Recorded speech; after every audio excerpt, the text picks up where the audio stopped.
Unlabeled leadership is a volunteer service. We appreciate our guests for their stewardship and remarkable stories. We also appreciate listeners like you who back the show with star reviews and contributions.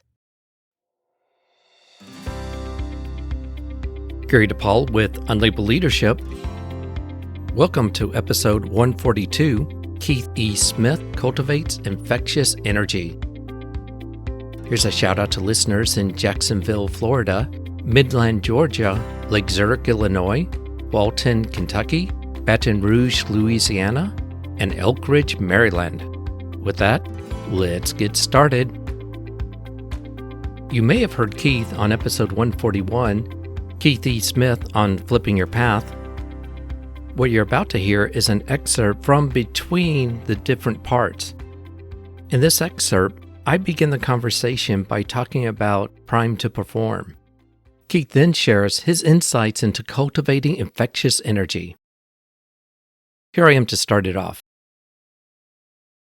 Are you familiar with the book Prime to Perform? No, I'm not. Neil Doshi and Lindsay McGregor wrote this book called Prime to Perform. It's research-based. It focuses on what are direct motivators and what are the motivators that are less effective with performance. In their book, they identified 3 motivators that were directly linked to the work itself. In our conversation, the last 20 minutes, you have hit on 2 of them, indirectly alluded to the third one. If I was going to work my way backwards in listing it, the first one is potential. That's where you get to know the people, where they want to be, what can they do to grow, how can you put them in positions of growth, where they're looking at the work as something that helps them personally in their growth and development. That's kind of what you hit in the first segment. The second one, which is what really holds companies together, and that is purpose. We have a purpose. We're doing something greater than ourselves. I've seen a financial institute with terrible management, but they're successful because the employees have this higher purpose for serving their particular customers. The most direct motivator is something they call play. That's where the work itself is what gets you going.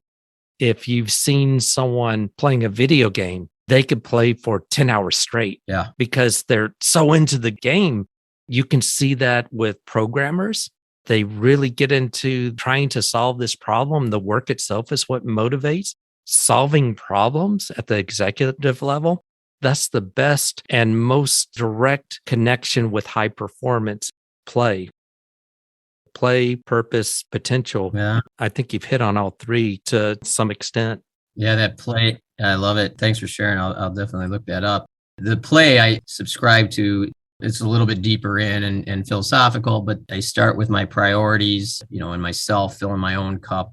Let's call it 5 years ago, I woke up and said, hey, I got to work hard. I got to get to my business. I'll get to all the other stuff in life as soon as the business is where I want it. Well, there's always something to do in the business. Yeah.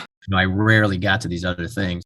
I wake up in the morning and pour into myself. I pour into my health before I even take a shower. That's how I roll now. So I invest heavily in those things before I even get into work. The mindset it puts me in is just amazing. And relationships come before that, and abundance comes after that, then business. No, don't get me wrong. I still spend plenty of time at the business, but I get to the things that make me rooted before I just start in the business. I would say it was completely opposite before. That goes into a theory, and I'll wax here for a little bit. What my intention was, I'll do a lot of things.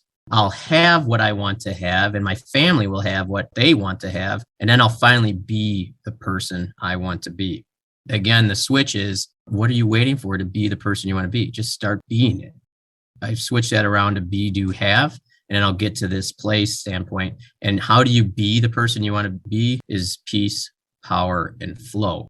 I like that play comment as well, but I associate it to flow. So peace is being very comfortable with who you are and what's happened in your life, really gratitude. thankful for all the challenges that have occurred. So actually be thankful for this divorce. Be thankful that mom and dad didn't have a silver spoon that was allowing me to have an easy and financial upbringing, and have that gratitude. And then power is start to understand your personal purpose and understand where the things that excite you. And then the flow is exactly that. The more you put yourself in those situations, mine is inspiring, challenging, and challenges, creating, innovating. And the more I do those and cut other things out, the more I stay in flow and I'm way more productive.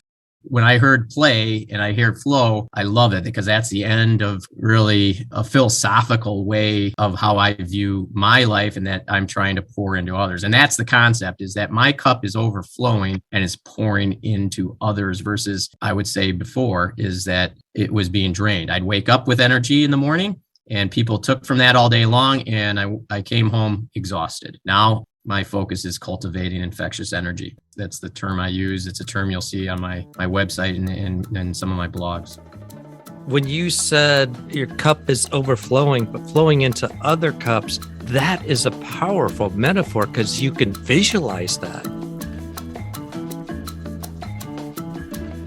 My thanks again to Keith E. Smith. If you'd like to learn more about Keith, go to the show notes. And if you have a question or comment, go to unlabelleadership.com, click the message icon, and you can leave a voicemail message for up to 1 minute. I'd like to thank those who donate to the show.